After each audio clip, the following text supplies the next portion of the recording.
Welcome back, friends and enemies, and this is MockCon weekend. And what is MockCon, you ask? Good question. Mock Convention, or MockCon, is a simulated presidential nominating convention held every 4 years by W&L students. The goal is to predict who the party out of power in the White House will nominate to run for president. So for this convention, we were trying to figure out who the Democratic Party nominee will be. MockCon is a once-in college career opportunity. So if you guys do decide to come to Washington and leave, you will get to experience this in your college career. If you're lucky, you won't experience this in your freshman year. It's better to experience this in your junior or sophomore year, like as an upperclassman, because you have a little bit more opportunity to be involved in the process. But still, I am super thankful for this opportunity. This was truly a special weekend, but before we get to MockCon weekend, we have to go to the party, the presidential gala.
The first event is tonight. It is at 7 p.m. at the Keller Theater. It's the Politics and Media panel. There are journalists and correspondents coming, and it is super exciting. I don't know how much I'll be able to film tonight because LensFest typically has a strict cell phone policy, so we will see.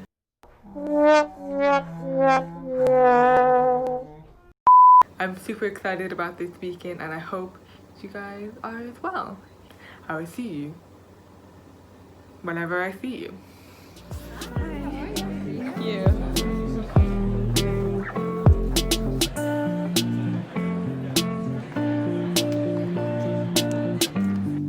So that media panel was a lot of fun in the sense that like it was super enlightening and informative, and also kind of just like, these cool people are in front of me.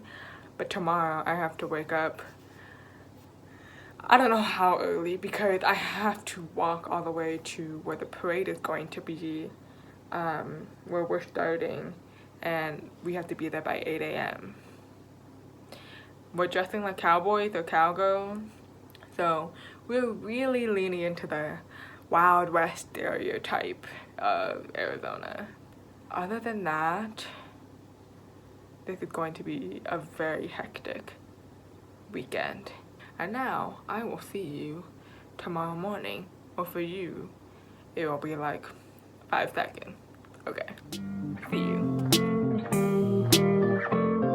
Morning, friends and enemies. I am on my way to the parade. I'm meeting my delegation at the Lambda House, so I'm just gonna quickly walk over there and get shuttled the rest of the way. Oh, it's cold. Anyway, I'm excited.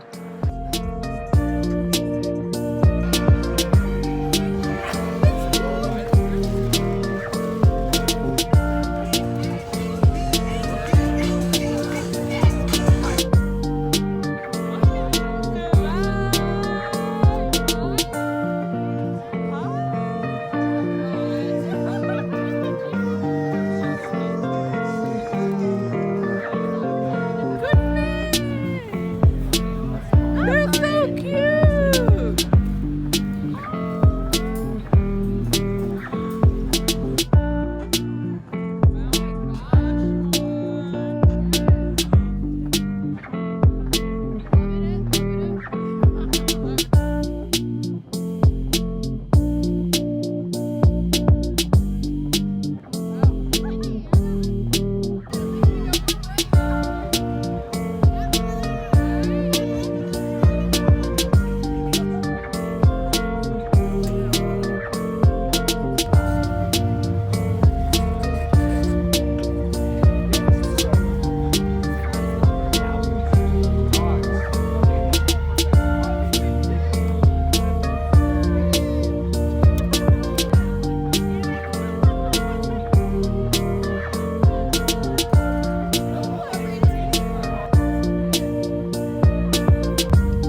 that's a wrap on the parade.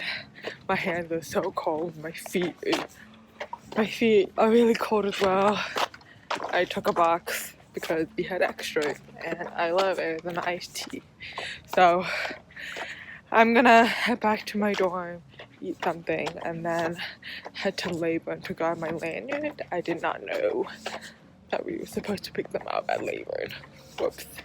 But yeah, I'm excited for the first session. And then the recording cut off because IDKY.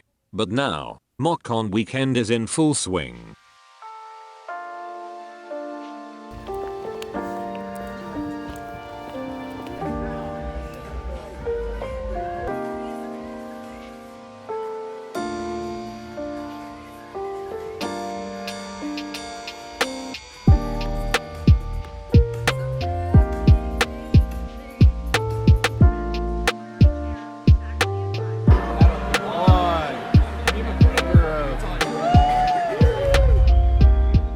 How many times have you had someone ask you, if you had a magic wand, what would you do? Raise your hand. A few times. There ain't no such thing as a magic wand, ladies and gentlemen. And it's important to understand that there's no such thing as a magic wand because it means that the change that we all seek, whether on this campus, whether in business, whether in politics, whether in our communities, whether in education, whether in our families, the change that we seek to make is change that has to come about in a system that doesn't want the change to happen in the first place. Hi, MockCon. I'm U.S. Senator Kirsten Gillibrand, and I'm so thrilled to be able to share a message with you today as you start your convention. So, I come from the same town as my friend Pete Buttigieg, South Bend, Indiana. And whenever you see Pete roll up his sleeves, remember this, he learned it from me. And we're back. It was really, really good. I think maybe some people may be surprised at the amount of bureaucracy that has to happen during conventions, such as like voting on things to make it permanent position or voting to approve this. But as someone who has done National Latin Convention, pretty standard for conventions to do like a ton of Robert's Rule of Order. But now I'm going to take a little break, charge my phone, charge my hearing aids, clean up and see if I can get some homework done. And then at 5 I'm gonna eat dinner and then make my way over for the second session. Yeah. I hope you guys have been enjoying this so far, and I will see you at the second session.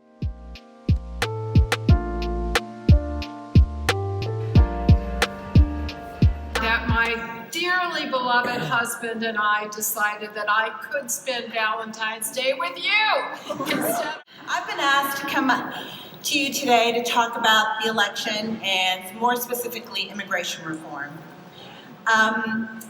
In doing so, I'd like to talk about my personal story as the daughter of Mexican immigrants, because sometimes I think if you focus on a single family, it can really help you understand the big picture.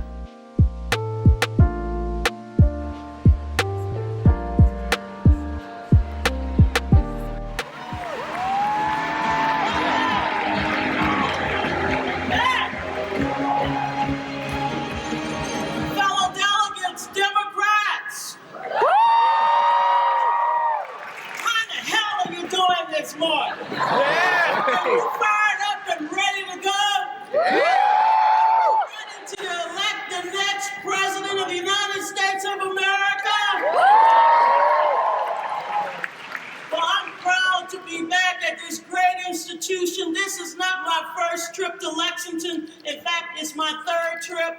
I just left Iowa, I left New Hampshire, I left Texas and Florida, but the best place to be today is here with you because you're going to tell me.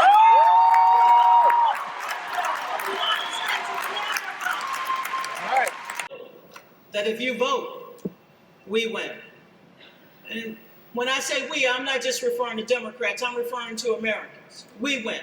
The country wins. That little child who grew up in poverty along the banks of the Mississippi River, that child wins. That little boy who's possibly today worried about his parents being ripped away and taken away, that little child wins if we vote. So many individuals who've been convicted of minor offenses, who lost their right to vote, will get their right restored if we vote. We win, and he or she will win. So much is on the line with your vote. Don't toss it aside. Don't play the game that, oh, I don't like anybody. Well, hell, fall in love with somebody. Well, it's good to see you all here at this amazing event. I can tell you, as somebody who was in Iowa a couple weeks ago, this event is actually more well coordinated than the Iowa caucuses. Yay!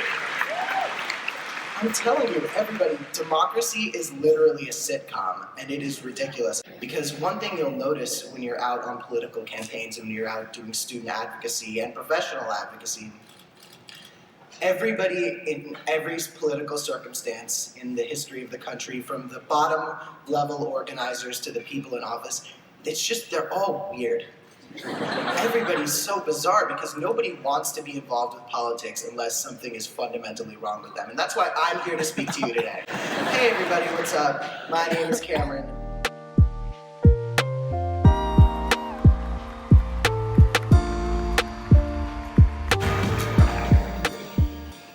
Good morning, everybody.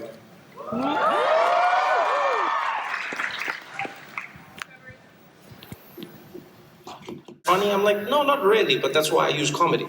You know, if it was inherently funny, I wouldn't need comedy to process it. So I'm the kind of person who I find things funny when I shouldn't. I'm not gonna lie to you. You know, it doesn't matter if it's you, if it's me, I find things, I could be in a plane crash and the thing could be going down, I'd be terrified, but I know something would happen along the way where I'll be like, something's gonna happen. And I'm fine with that in my head because I understand that I'm processing information as opposed to avoiding it. And so that's what I try and create on The Daily Show. You know, as I've hosted The Daily Show, I think the role of the show has evolved with not just America, but the world evolving. You know, when I started The Daily Show, I often felt like America was in a pretty good place. You know, you had this Obama presidency where people had come out of an economic recession, the markets were going up, jobs were steadily increasing, and you felt that there was a sense of optimism growing in and around America. At the same time, you felt like there was the looming threat, you know, that people felt in and around globalization. And was the money going to the right people, or was it just a market that was growing as opposed to people feeling it on the ground? And it was still a place of relative joy. And I think, you know, once you started noticing, you know, the dominoes falling, like Brexit, for instance, was one of the precursors for me, where on the show, I remember we were watching and monitoring Brexit. We talked about it, and a lot of the audience was like, what the hell is Brexit? Why are you telling us about British politics? And I've always believed, as someone who's grown up in a country that's relatively small, that you can gain so much by looking outward. You know, because history repeats itself, and I think throughout the world we're living through history at different times. And if you look outward, sometimes you can predict what's going to happen inward, and that's what we've tried to do. And so for me, I'm trying to create a show that does a few things, especially post the Donald Trump presidency, is a show that informs people. I like to be informed. I like to inform myself. I don't know everything. In fact, I often tell people I'm a proud idiot, and I think more people should be. You know, everyone likes to act like they know everything. I'm like, nah, I don't know, and I ask the questions. And I think a lot of the time, especially in America, when you ask questions, you'll find nobody has the answer. You know, you go, why do you do it like that? And everyone's like, well, we don't know. You know, why do you count your votes like that? People are like, well, we don't know. And so what I try and do is create a space where we have a show that's designed for people who want to learn, who want to be informed, who don't want to spend 24 hours watching news. I think it's excessive, and I don't think there's much information throughout that period. And then to laugh. Remember to laugh. The world is not always ending. You know, every day is not the worst day. I don't believe in existing in a perpetual state of terror. Are you sure about that? I believe you can protest. I believe you can fight for what you believe in. I believe you can oppose structures that you think need to be dismantled. But I also believe at the same time, you have to be able to remember who you are. And Trump is easily my favorite impression, just because he's now. I mean, I still love Obama just because of his rhythm. Like, it was always great, just like very. I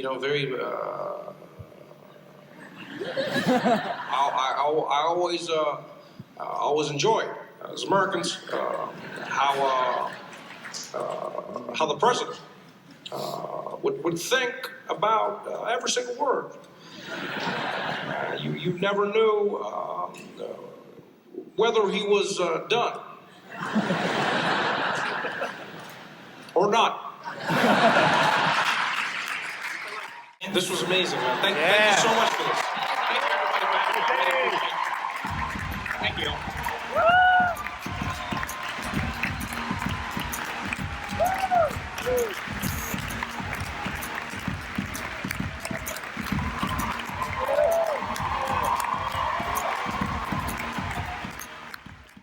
So session 3 is now done, and I'm just about to head out to session 4. So session 3 was great. I loved hearing Donna Brazile, and I loved hearing Trevor Noah. I think they were fantastic, and I'm just amazed that I got to be in the same room as Trevor Noah. He was standing right in front of me because luckily Arizona's in the front row, so I was very, very lucky to get that opportunity to be as close as I got to be to one of my favorite, like, idol, celebrity, person, human being ever, Trevor Noah. I hope that you all got to enjoy the video clip that I took. I wanted you all to get a little taste of what it was like, because, I mean, I didn't want to record the whole thing, but you all deserve to see what it was like to be in my position. The video quality is not great, but it's fine. It's fine. But yeah, now I'm about to head to session 4, and I'm very, very excited because I think this this 2020 election is an incredibly hard one to predict. But I'm very excited, and I will see you all at session 4.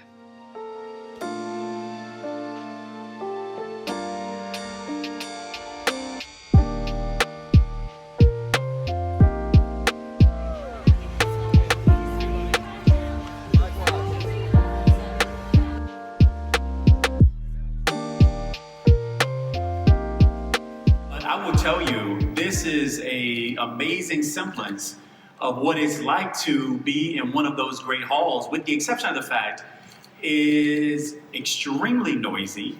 And if you are a speaker at the podium, you could almost not hear yourself because everybody in the room is talking to each other. So I just want to thank y'all in advance for not doing that, but allowing me the opportunity to share a few words, a few thoughts with you. Let me start by thanking Caitlin, who...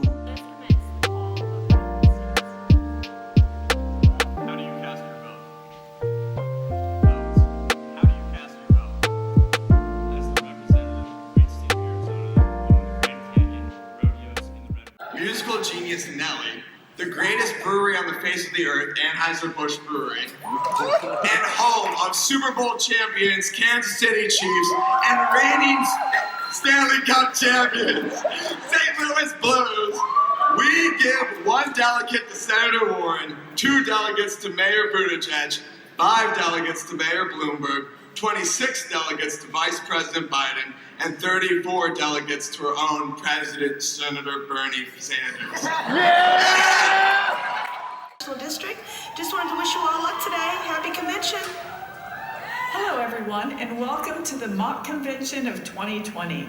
I'm Congresswoman Deb Haaland, representing New Mexico's 1st Congressional District, and I'm here to wish you all the very best of luck with the 27th Mock Convention.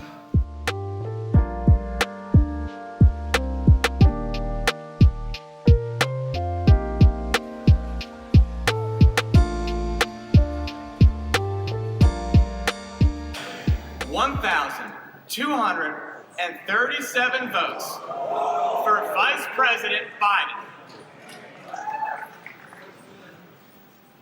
1,642 votes.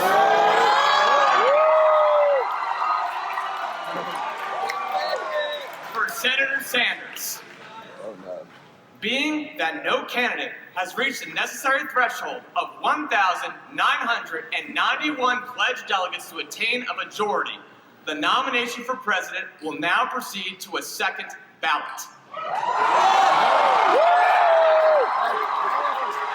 Contested convention occurs when no candidate receives a majority of the 3,979 pledged votes on the first ballot.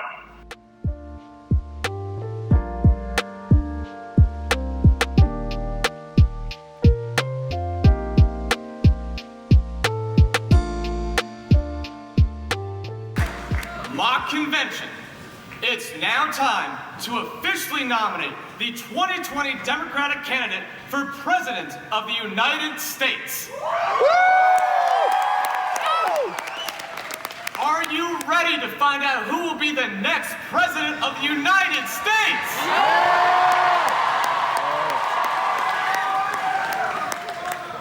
I am pleased and excited to inform you that the 27th Washington and Lee University Mock Convention, a mock convention of the Democratic Party, has nominated as the 46th President of the United States of America,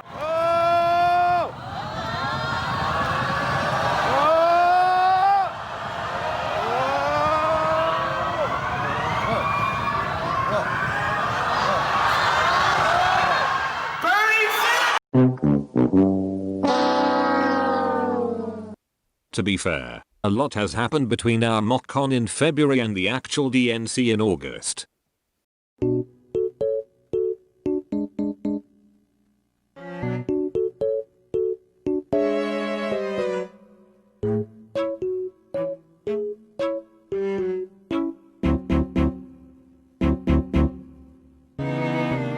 So forgive us for not being the most accurate this year. Hello everybody, I am so thrilled to accept the nomination on behalf of Senator Bernie Sanders.